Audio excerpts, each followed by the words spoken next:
this. Happy days. I am absolutely over the moon because I'm with my two favourite people in boxing. Do I need to even announce who they are?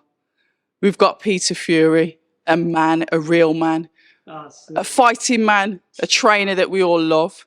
And we've got Matty Harris, who's finally stopped running from jumping on camera. Welcome back. Thank you. It's good to be back, and as you can see, change of environment. I'm going to hand the mic over to Pete. We're going to have to do a three-way here because I've got one mic.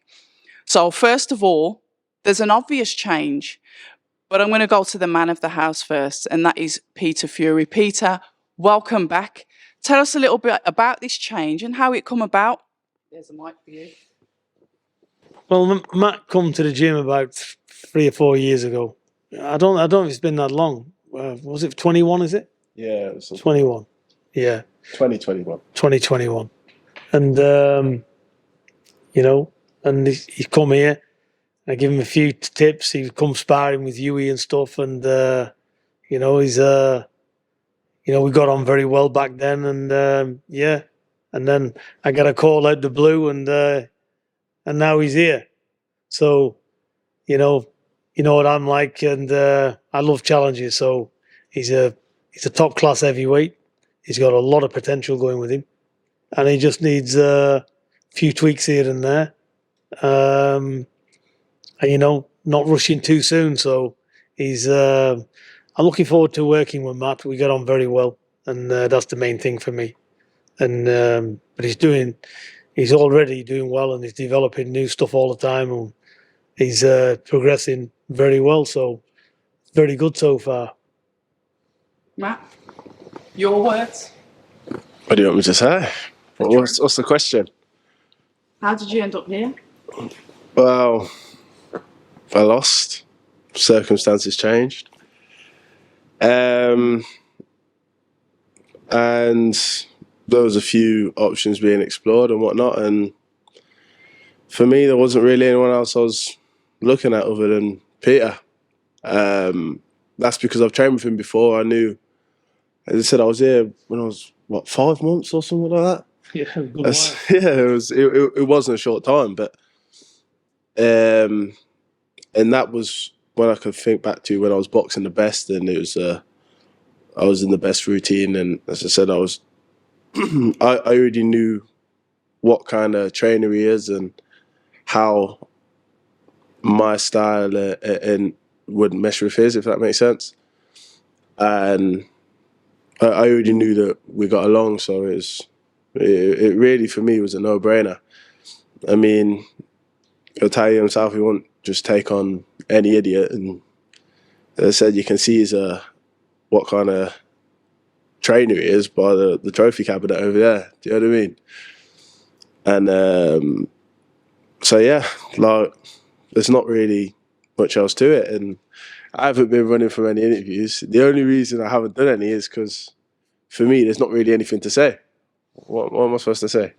Well, I'll do my talking in the ring on fight night, so and that's all there was to it on that front. So Mike, back to Red.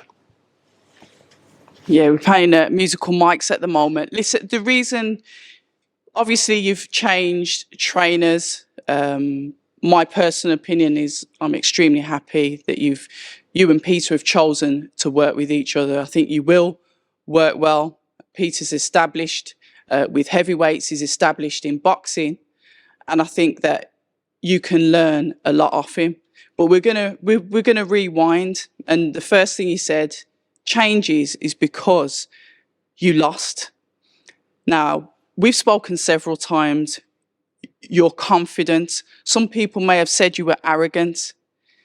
Talk to us about that fight. I mean, you can shrug your shoulders all you like, but these are questions that the fans are going to want they want answered.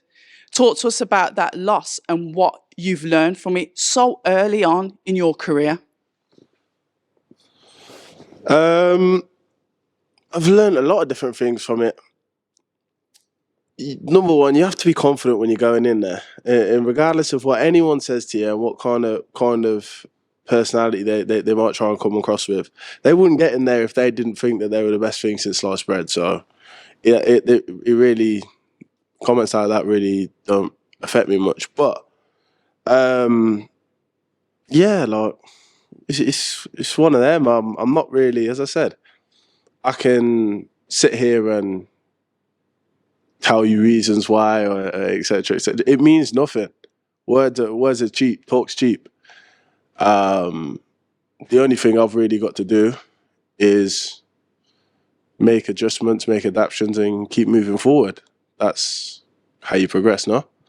So, of course, it was a big banana skin, and it's one of them, like, for a young fighter, for such as myself, to experience something like that.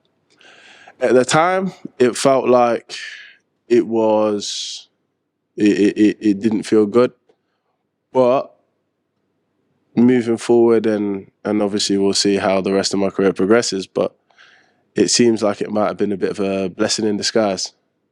Do you know what I mean? That might just be because of my keep moving forward attitude that I see it that way, but I genuinely think it was because, well, I've ended up here, and I can make all the adaptations and the right improvements to make sure that I don't experience that again. I don't want to experience that again. So I'm willing to work so that I never have to. Of course, it's boxing at some point. You never know in professional boxing, especially heavyweight boxing. It tells me all the time. It's a horrible game. But and this is by this move, because I hate the whole notion behind, and I will be a hypocrite for it, but I do hate the whole notion behind when a fighter loses, they change trainer, because I was never a big believer in that. Because, as I said, at the end of the day, the book stops with me. I'm the one that got in there. I'm the one that lost. No one else. My trainer didn't lose. I lost. So I don't believe in blaming the trainer for the fighter's losses. So, and as I said, I still hold my old trainer in high regard, and he's done a lot for me, and a lot that I'll never forget about, and I'm always grateful for him. And as I said, that's not something that will be forgotten and moved on from by myself anyway. And yes, my career has had to take a different turn. But yeah, the love and respect for him will always be there, and is always there. So yeah, but since the fight, as I said, it's to me, I'm grateful for the loss, because as well, it's given me a little bit time to kind of step back and be quiet. And as I said, I ain't done no interviews or nothing like that, and it kind of gives you a little bit of perspective as well. But as I said, I'm grateful to everyone that stood by me, and the people that have looked after me and whatnot. And I've always been quite headstrong. I've always been kind of, I'll do it myself kind of thing. But yeah, I am very grateful to those that have reached out and kind of shared that love and support. So yeah, back to you. Peter, you've taken on a job, like you said, you respect him as a fighter. When a fighter deals with a loss, when you saw Matty, when Matty came to you and said, Peter, will you train me? What was going through your mind, and even listening to what Matty says there about how he's dealt with the loss? Your thoughts on that as an experienced coach in the game? Well, let's just have a look where he is. So he's got natural ability. But when you're in a heavyweight division and you've had 7 amateur contests and you've had 2 pro fights good at distance and the rest of them you've just bowled over in a few punches, what experience have you got? So he's a young fighter, and no matter how good you are, you can get a good experienced journeyman will beat a talented fighter. The talented fighter doesn't know what to do because he hasn't got the experience. So all as it is shortcomings because, you know, he's a very, very young heavyweight in the heavyweight division. And there's a lot of stuff he's got to learn. There's a lot of stuff he doesn't know. So he's got the talent there, but it's like, you know, do we get a rock under a mountain and put it in a shop window and sell it as a diamond? It's got to be polished. It's got to be cut. It's got to be messed with. The diamond's there, but it's a rough diamond, isn't it? Because he's a young, inexperienced heavyweight. So good job he's lost now. Best thing in the world for him. It's not the opposite. Yeah? It's a blessing he's lost. Because if he'd have kept bowling him over, 15, 18 and 0, somebody like me would be sitting there quiet, yeah, and saying, this is a guy, take this fight. Yeah? Because I can see the holes. Because a lot of fighters today, they like to be promoted, they're on a hype train. But you can't hype people that understand the fight game properly. You can see the weaknesses there. I see the weaknesses there. I could mention a string of heavyweights in the past, and I've foretold their future. Yeah? And it's happened, like I've said it's happened, because I can read fights, I understand boxing. So with him, it's a blessing in disguise because now he knows what he's got to do, because now he's working on stuff, and it's Groundhog Day, you know, and he's going to get, I'll give you an instance where, you know, inexperience can take you the wrong way. He said, I want you to come and train me. He says, the thing is, I'll be ready for the 16th of December. Well, I said, you want to come here? I said, you think you're going to be ready in 4 weeks? I said, you think you can just get fit and fight there? That ain't happening. That's not going to happen. So he'll fight in February. And he's had 3 months. But then 3 months, he needs 2 or 3 years. Because it's constant building. So that's what he's got to do. He's got to take his time and he's got to build and get savvy with boxing mentally and physically, both. And that's what we're here to do. So it's a pleasure working with young Matt, because this is why I'm in boxing. This is what I enjoy anyway. I like getting these young fighters, you know, and making them do well. But they've got their own attributes, but when they're guided properly and they learn the fundamentals of his game, and he's got a lot of catching up to do because nearly every heavyweight has had a lot of vast experience in the amateurs. Yeah, so he's going to catch up very quick because he's here, and all them pitfalls, all them shortcomings, all them stuff that not shortcomings, it's stuff that he doesn't know yet. Once he gets that and he gets moving, he'll go at a quick pace. Because the difference is here, we ain't in the gym where we've got like a cart horse. We have got a racehorse here. But even racehorses have to be trained properly. Yeah? And no disrespect to any of his team or any of his past trainers. It's got nothing to do with it. And I touched on it. And I met his trainer. He's a lovely guy. And he said to me, you know, what do you reckon I should do? And we touched on it earlier on. And I said, don't put him in any serious fights.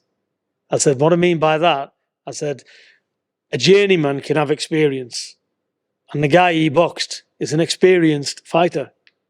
So unless you know where you're around the ring, unless you know when to take that rest, when to tie a fighter up, knowing how to tie a fighter up, especially in the heavyweights, how to use your body weight, yeah, how to step off, relax under pressure, pace your rounds and all of this. This is why he hasn't done any of that. So if you get stiff competition, how are you going to deal with it? Because a sprinter can't sprint 500 meters, can he? He sprints 100. So you're going one way, aren't you? So if he doesn't land that bomb, yeah, he's got a problem. Because where's your plan A, B, C, and D. It's not there because he hasn't been, one, the experience isn't there. And also, I don't think he's had a lot of sparring. So the preparation for his fights hasn't been there. So with here, what we're going to do here and what we do anyway, he is structured properly. There's a routine going on. The food's got to be right. Because as much as he's training in here, he's got the right fuel. Yeah? His weight should be right.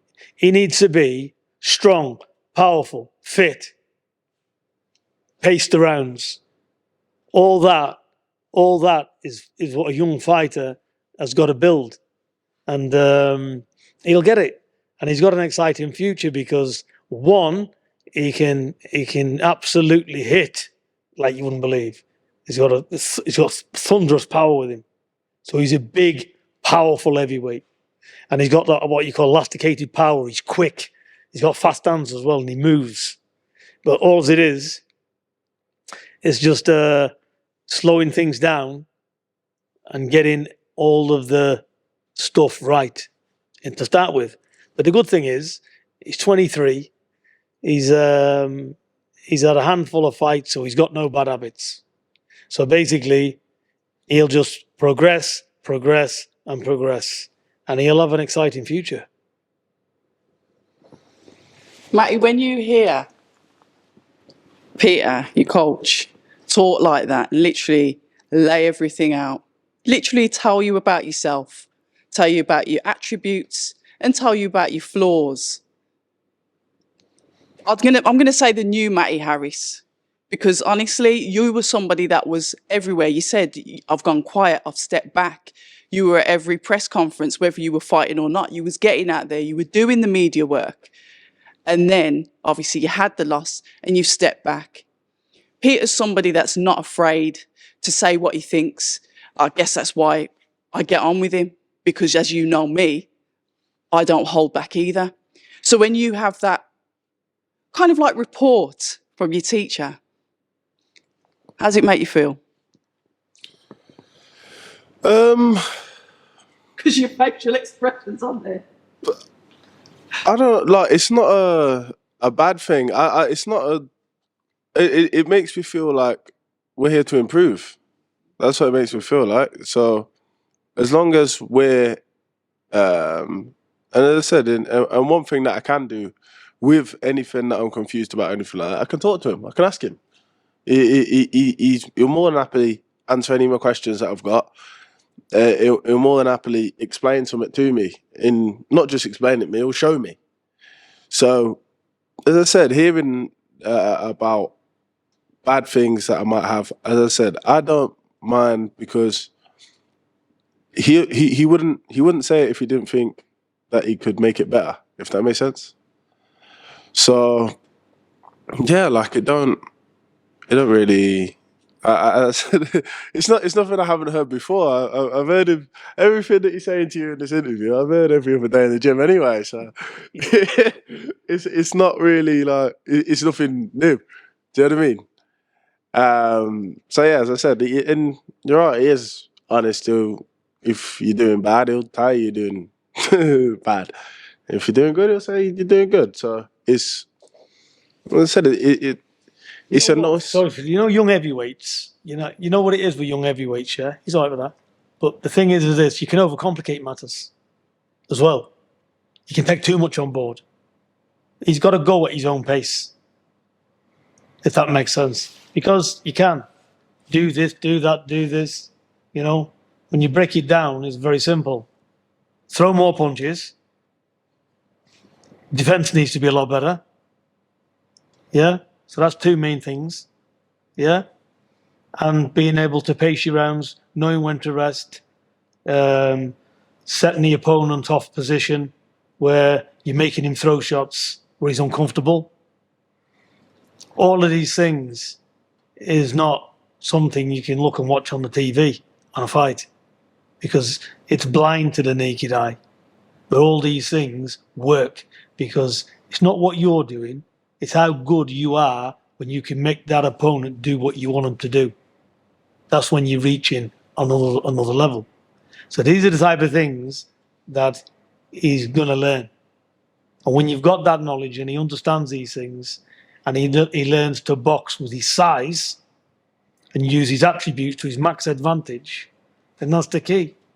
And for me to get into his mind is basically, I've got to say what I want him to do and let him do it with his own DNA. So in other words, when I tell him to do stuff, he's adapting his own style and doing it. So I might tell him what to do, and he might adapt his own thing and do it so it looks different, but it's the same thing. It's achieving the same purpose. Happy days. As long as he can do it. But whatever he's got to do, he's got to be able to do it and grasp it so as he does it very, very easily. Because if you're doing anything complicated in that ring, if it's complicated for you, it's not going to work. Everything he does has got to be very, very easy. And that's where he's studying, the practice comes in, and all of this type of stuff is involved in it. One of the things that I wanted to touch on, and it's to do with, you know, your character again and how Peter kind of counteracts that.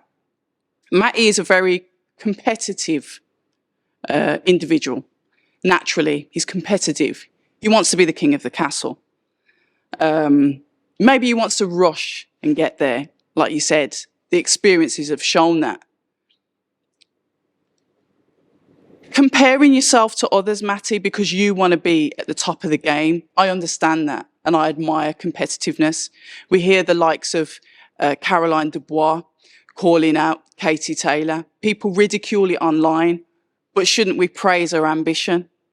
The same kind of mindset you've got. You want to be the best. You see someone and you want to take that challenge on. I know you did that with your last opponent because I know you wanted to prove a point. But then that backfired. So it's how you deal with that moving forward. See, he's smirking because he knows I'm being a twat, but I'm going to ask the question. You know I'm going to ask the question. Listen, I don't care. Like, at the end of the day, I'm also, you're right, I'm competitive and it's nothing wrong with it. I'm not saying there's anything wrong with it. Yeah, well, as I said, you kind of, I don't even know the words for it. You kind of have to not tame that competitiveness, I suppose. It's still there, it'll always be there. But when you're letting that kind of brush up alongside your ego, I suppose, that's when it's dangerous. And it's like with that last fight. As I said, I haven't done any interviews. This is probably one of maybe two that I'm going to do before the next fight, so I ain't going to do much. But it's like that. I didn't, for whatever reason, and there was problems. You got a fly in your head, by the way. For whatever reason, we didn't get not any sparring for that fight.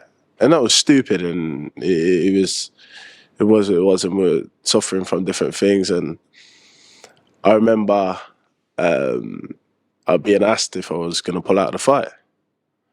It's like, nah, what do you mean?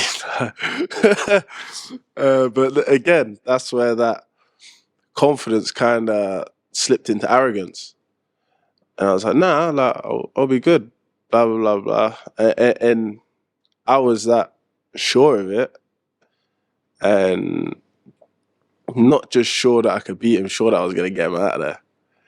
And that's dangerous. Like, and again, got found out for it, didn't I? So, as I said, I failed to prepare and paid the price for it. It is what it is. I was going to say, anyone that was saying that I wasn't doing, I was still doing everything else. I just wasn't sparring, and that is the most key thing, because how am I supposed to fight? Looking back on it now, how are you supposed to fight without sparring? Like, that's where you learn to, all those things that Peter was telling me, being relaxed when you're being punched and getting your defense in gear and all that kind of stuff, knowing when to take your breaks. how you gonna work on it if you're not sparring? Like how are you gonna click that into gear? You don't. Any fighter will tell you that you don't fight without sparring.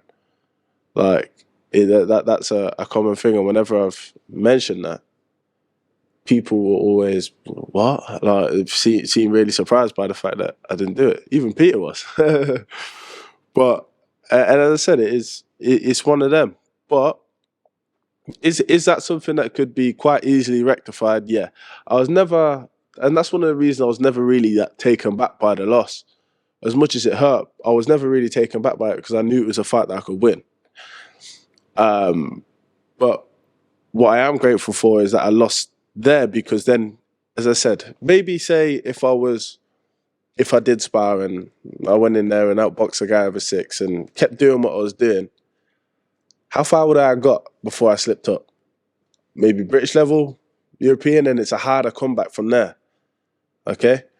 Now, we've made the changes early on in a way that it can be fixed. Do you know what I mean? And yeah, so the goal will be to just push on from here. I'm confident in my trainer. My trainer's confident in me, and that's what we need. That's, as I said, and coming back to your point, it really wouldn't make much difference to me. Like, I don't know how to put this, but if he believes in me, if he tells me I can go in there and beat someone, I'm gonna go in there and beat him. Like, and it's nice to be able to kind of have that rapport, if that makes sense. No, as I said, I'm not saying that I didn't have it with my old trainer, but I'm just saying, like, I did. But it's nice, as I said, me and Peter have always got along, and I've always, I trust his judgment and I trust his opinion. And it's nice to go to someone else that you kind of already had that pre-existing relationship with. So it's not like we're having to start up from the ground up and get to know each other, et cetera, et cetera. We already knew each other a bit, so it was kind of just slipping in, and it felt normal. Do you know what I mean? Like, it didn't feel like a big transition. It just kind of felt like coming home, I suppose. So yeah. Homecoming, we like it. Peter, you know that he's ambitious. You know, like I said, he was in this. He was that racehorse that wasn't quite tamed. You know, your one for better words, your words. How do you then prepare him? How do you get his mindset into be, I don't know, maybe a more mature mindset? Because, like you said, half of the boxing, it's not about the fighting. It's the mental side. All right. I think he'll get it. Look, he is our training. You know, it's not a walk in the park, and you know, will work on certain things, and he'll work a lot on the pads, and he'll work a lot on sparring. So he'll have to get it right in the sparring, and he'll have he'll get tested in the sparring, but tested where it's educational. So he'll get wet in here. He doesn't need to get wet under the lights. So he can get wet in here. You know, there's no issue, because you're supposed to get wet. But the thing is doing it properly, where he knows he's developing and moving forward. And, you know, getting back as well. Time and time again, and I've listened to fighters, yeah? Fighters need protecting from themselves.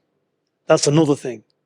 Because what he sees through his eyes about who he wants to fight and whether he's ready or not, I see something different, yeah? So fighters need to be guided, especially young heavyweights, because they you know, they can get it wrong with what they feel themselves. You know, so when they're in here and they're doing the sparring, I'm looking at it out here. I know what I need to see. So when it starts developing and it gets better, and the confidence comes with that as well, you know, so it all starts clicking into gear, and that's it. But sometimes the fighter doesn't necessarily know. You know, they just think get me a fight, I'll get in there, I'll knock him out, and that'll be the end of it. You know, there's a lot more involved than that. So I think it's all when you're young like him, and you just with a handful of amateur fights, hardly no experience. Yeah, so you can imagine what he'll be like when he gets all this under his belt and he's got it at the back of him. And he's got plenty of hard rounds in the bank. Unfortunately here as well. Fortunately, I mean, you know, Yui's here. He's fighting in February. So he's got the best of sparring with Yui. You know, he'll get rounds. And he'll get good rounds as well. You know, because we got a very experienced heavyweight, you know, who's going to be back doing very big things very, very soon. So he's got quality sparring. I have other people coming down sparring here all the time, especially the heavyweights. So he's going to have a mixture of different styles as well, you know. And all this will help him. It'll grow him as a fighter. So he'll just get better. He'll just get better and better. The talent's already there, like I say, but it's how you go about things. That's what I'm trying to say.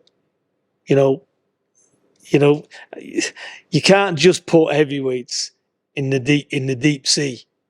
You know, there's a transition process, and it's got to be. You got to trust in the process, and patience is the key as well. You know, where's his rush at 23? He's got no rush. He just needs to go out there, do good jobs. Yeah, I don't need him stepping up. Why do I want him in a hard fight? What's that going to do? He's still learning. So when he's learned and he's up there, I don't mean up there like in stature or whatever. I mean when he's learned his job properly and all these things we're talking about he's got, then he can step up. Why do I want to step a young fighter up too early and put him in with a fighter where once he gets the right tools and he knows what to do with them, he'd slaughter that fighter? So why put him in now? There's no need because he's underdeveloped. Do you know what I'm saying? Touching on that point, actually, we seem to be in an era now where the promoters are putting the pressures on the fighters. They want them to be in those 50-50 entertaining fights. The prospects, the young fighters that are coming through seem to have a lot of pressure on them, as if I don't perform, if I don't get this win, it could be curtains for me. I could be going back to the small hall shows. I've spoke to a couple of fighters that said, I've got a taste for this. I've got a taste for the big bright lights. And it's almost like their life depends on them always getting through, always outperforming, encompassing like the social media generation where everything is about views, likes, numbers. As a traditionalist yourself, Peter, what are your thoughts on that kind of style? Because that's probably why Matty ended up going into a fight that he probably shouldn't have had yet. So your thoughts on that? And you can answer that as well. I'll pass the mic back to you in a bit. I don't take nothing from the fight he's had. Look, that fight he had, he's just a journeyman. He ain't going anywhere. He ain't the guy he's lost to is nothing special. He's just old manned him out of it. Yeah, because he didn't have the experience. That's it. Is he a better fighter than Matt? No, he's not good enough to lace his shoelaces up. Yeah, that's the reality. Yeah, he's lost because he lost himself. It's not because what the man's done. Because this is what I mean about putting fighters in too early. If you haven't got all the tools and you haven't sharpened every tool in your box, yeah, especially with no sparring, you're going to come completely undone. So he's only got himself to blame there, yeah, because he's unprepared. He's not prepared properly. So that's all it is here. That's all we're talking about.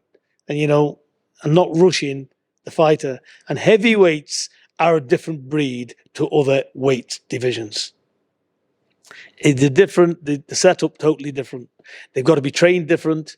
I can't put him at the side of a welterweight and say train the same as him. He'll fall under a bus, yeah, and the other one will be going like a Duracell bunny, like 7 days a week. It's different. The genetics are different. Everything's different with heavyweights. The mindset, how they've got to grow and things like this. It takes time. But, they'll get there. It's not a case, oh, do you think I'm going to get there? Yeah, you'll get there. It's just, he's got to trust in the process. He's got to be patient. And look, train hard, and sweat blood and tears. That's what you've got to do. Because I can't say he's going to make it. That's up to himself. I can guide him like I guide me other fighters. But it's down to you, the fighter. You've got to dig deep. Some days, I've had fighters in here that's now world champions, and I've had lots of fighters through this gym. And I've seen them, headbutt the corner post. I've seen them tears. I've seen them running out the gym. Yeah? Breaking down. I've seen it all. I'm useless. I'm going nowhere. I'm never going to get any money. I'm never going to be this. I'm never going to be that. Doubt, doubt, doubt, doubt, doubt. Now, they're on top of the world. So what does it all tell you? Because we're only human. It's an emotional roller coaster, is boxing. Especially when you're here and you're learning stuff. And it's, and you'll do it 10 times over, and I'll say, that's not good enough. It's not good enough. Do it again. Do it again. That's rubbish. No good.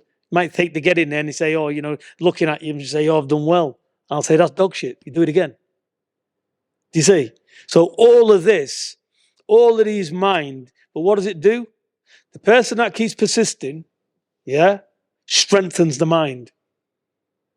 Strengthens the mind. Take criticism well and understand what it's for. It's for your benefit. Yeah? If somebody's here and the trainers are blowing smoke up their ass because they're after a heavyweight fighter or they want to earn £10, I'll kiss your ass. Yeah, you don't want to come in tomorrow. That's fine. Do you understand? That ain't happening here. I don't have that here because I know what it takes to make world champions. Yeah? I've got a job to do, right? And I can be the best instructor on the planet. I can be the second coming. Yeah? If the fighter's not responding or he's too lazy or a culmination of different things, he ain't going to make it. It's not going to make it. Because for me to get fighters where I want them, they've got to be ambitious, willing to learn, want to win more than anything. Yeah? And want the success. They want to get there more than anything. Got a burning desire. If you ain't got that, you're in the wrong place. Because it ain't a given. So as much as I'm here guiding him or whatever, it's down to himself. So when he gets there, he can pat himself on the back because what he's had to go through to get there. It's not a walk in the park, this. And he'll go through hell and back because he's going to go through hell and back in there because there's one thing. When we walk out to that ring, all of my fighters are ready. And he'll be ready. And he'll be ready. And we'll have a look at it. And if he, even if his fight comes round in February and he hasn't got, say he's taking longer, because some fighters can get things quick and some fighters, well, probably, especially heavyweights, they can take time to get things. So let's say it hasn't all gelled in together. Then we'll get him opponent accordingly because I'm not 100% happy yet because he hasn't got that skill set where I want it. So until he gets that skill set where we need it and he's working on the stuff, it's all right me talking about it. That's another thing. I can say to Matt, and I understand this, and I say to him, all the fighters in here, easy for me to speak it, what I want. But speaking and doing is another matter. I can speak outside the ring 7 days a week. Yeah? But speaking it, transferring it to the fighter, and the fighter not only understanding it, but now he's got to make it pay in there. He's got to make it work when you're being hit back. And the opponent you're in with is experienced as well. So you can see it's it's an uphill battle all the time. So it's transferring what you say, and you see, and that's just what it is. So it's all right me talking about it. I can talk for England, as you know. Yeah. But it's transferring it into actions. That takes time. And it's a transition process. And, you know, get it wrong, get it wrong, get it wrong. You've heard of that thing, haven't you? No surrender, keep going. And let me tell you, I will get it. Yeah? You might get it in weeks, it might take months. But one thing for sure, if you've got the patience and you've got the ambition, you're going to get it. Because you have to get it. So we don't move forward until we get it. So that's the thing. So it's being able to guide young fighters properly. That's the key. But I'm over the moon where he is at the minute, because when you get experienced fighters and they come to your past British level, European level, and they've boxed for a world title, then what happens, and I've had this before, yeah, they come in the gym and you try and teach them things. And it reminds me where they're on railway tracks, yeah? And what I mean by that is the train's on a railway track. It does not come off, does it? It goes round a bend, but it won't come off. So this is what I mean when you try and teach an old dog new tricks. Yeah? It's complicated. With him, he's brand new. I can work with him from the ground up, take him back to zero, yeah, and build on the things. He hasn't got any bad habits, yeah. You get an experienced fighter, like say somebody like Huey, yeah, and you try and teach them new tricks. Very, very complicated. Seldomly they achieve them new tricks, because when the pressure's on, as soon as the pressure's on and in a real fight, they'll revert back to what they originally did. That's what happens. So with him, now he's here and he's listening and getting educated in boxing as well. Yeah? And he's growing all the time. He's listening, he's growing. Because he's around this environment. You know, he's speaking with Huey, he's up and down the gym, you know, Savannah's here. You know, people that's already been there. He's only got to look. Any questions he's got, he ain't got to look any further than this gym and the people that's in it. They've got all the answers because they've been through it, haven't they? They've already done 7 years apprenticeship or however long it's been. You know? So any questions he wants to ask, he's not sure of anything, speak. And finally, I've always said, being macho, wanting to be a tough guy, is hampering your learning. There's no egos in here. There's no, I'm going to try and chin you and all that, because that spar there, he might as well be sparring with that robot over there. It's emotionless. That's how you've got to be. I don't care if you're losing your sparring. Yeah? You work on what we're working on. Because who cares? Who wants to be a winner of a spar? Who wants to get all let up thinking, let's go to war? What are you learning? What are you proving? It's a spar. It's a joke. If somebody says to me, you know, I've just been and sparred him and I've half killed him or whatever, I'm thinking, you're very inexperienced, because a spar means absolutely zero. Zero. We've had fighters in here, and going back with you, yeah, and I said, listen, this is what we're working on today. Yeah? I've seen fighters open up, try and climb all over him, yeah? Yeah? They've got out the ring and he's worked on his bits and pieces, yeah? Some of them take the piss and a few days later, they've paid the price for it, yeah? But that's very rare that happens here.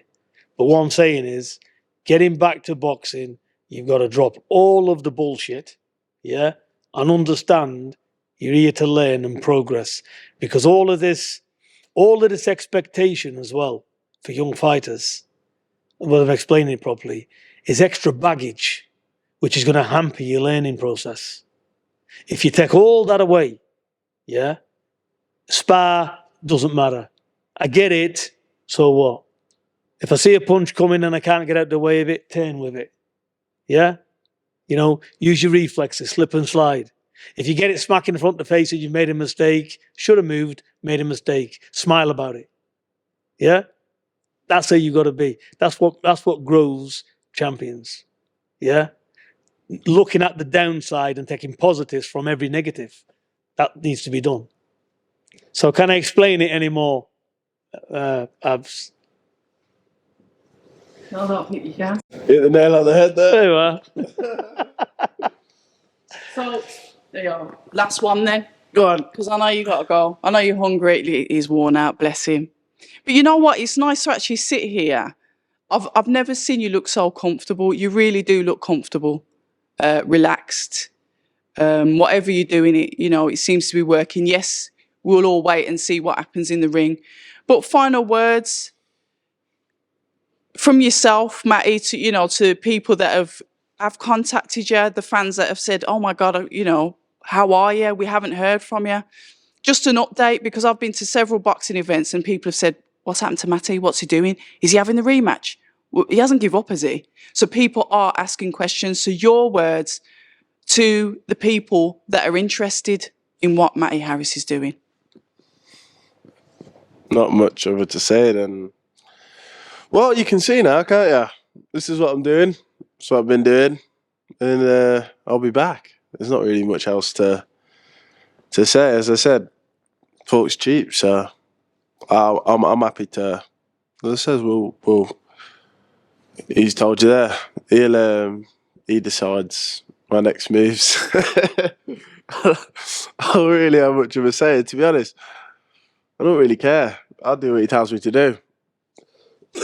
And I'm happy with that, so it's the best way to be. My job is literally inside them ropes. That's all I've got to do. That's all I'm really interested in. That's all I got in the sport for. So I love fighting. So as I said, and if it ain't to do with boxing, then it ain't to do with me. So yeah, I was gonna say, in terms of what's next and whatnot, he's probably the better man to answer that in a couple of months' time. But until then, Merry Christmas and Happy New Year to everyone. There's not really to the people that have supported me, I suppose. Well, I respond to them, so there's not really. I can't say anything in an interview that ain't already said. But as I said, special shout outs to my sponsors as well, because they've stuck by me, looked after me, Watches a Bath and MF Plastics and Last Bastion Tape. So as I said, and I'm grateful for that. So because I couldn't be doing this without my sponsors. And yeah, what are we wrapping it up here? And yeah, also big thank you to my new coach, Mr. Peter Fiore, taking us on and working with us. No, because but look, so when I've come to him, and that's the thing with Peter, is that and as I said, it's one of the things I'm very grateful for. When he'll help out anyone, and if you're a nice person, and if if you're just a nice person, he'll help out anyone. Do you know what I mean? And that's something that some people will take advantage of. I mean, I've had it in life, but and regardless, he still lent a hand, and he's not just that, he believed in me as well, and that's something that you can't buy. I mean, and he'll tell you himself, he's not doing this. He said it earlier. He ain't doing this for the money. He wouldn't do it just for. As I said, but he wouldn't waste his time if it was just a little cash grab. He wants to do it because we're trying to put some more belts in that trophy case over there. So yeah, as I said, 100%. So. Yeah, as I said, I've got to say a big thank you to him as well for taking me under his wing and looking after us and helping me grow. And I suppose time will tell. Absolutely. But yeah.